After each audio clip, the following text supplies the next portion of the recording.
सरकारवर देखील तुम्ही टीका केली की सरकार हे डबल ढोलकीसारखं वाजतंय आणि ते लई करी ढोलकी होय. उगा काय तुमच्या सत्ता होते तेव्हा कुठं गेलता, तेव्हा लय ओबीसीचं कल्याण केलं होय. तो सरकार होतं तेव्हा काय तर पाळणा बांधून दिलं तेव्हा झोका ओबीसीला.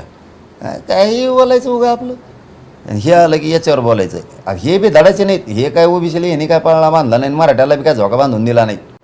आलेले बी आपल्या जनतेला कळा ना काही ओबीसीला आणि मराठ्याला उगाच झुंजतो आपण दोघांनी मिळून ओबीसी आणि मराठा यांनी सगळ्यांनी मिळून सरकारविरुद्ध झुंजलं पाहिजे. आणि ते आपल्या आपल्यात वाद लावून देतात. आपण सुरू आणि कच चांगलं होऊन ओबीसीचं बी मराठ्याचं बी.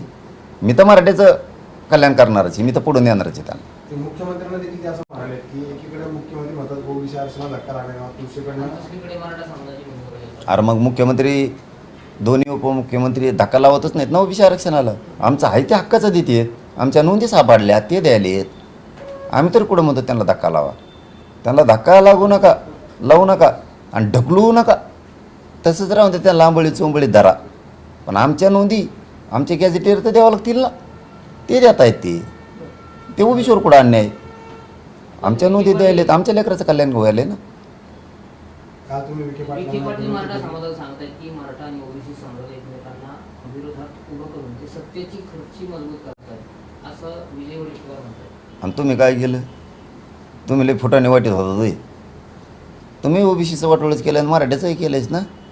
आणि महाविकास आघाडीनी समजा यांच्या कोणचं होतं तेव्हा महाविकास आघाडी नव्हती वाटतं, काँग्रेसचं सरकार होतं, त्यांनी वाटोळच केलं ना. आणि तो यासारख्या नेत्याचा भरणा केला काँग्रेसनी, मराठ्याच्या विरोधात बॉम्बालणाऱ्या नेत्याचा. काँग्रेसने संपायचं का तुझ्यासारख्यामुळं?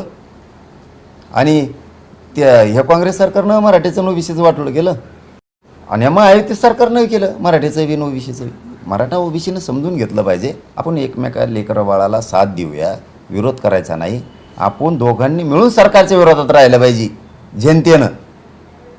तुम्ही सरकारकडून राहता आणि आमच्या विरोधात बॉम्बालता. पण त्यांनी रस्त्यावरती उतरण्याचा इशारा दिलाय, लवकरच त्याची घोषणा देखील ते करणार. ओबीसी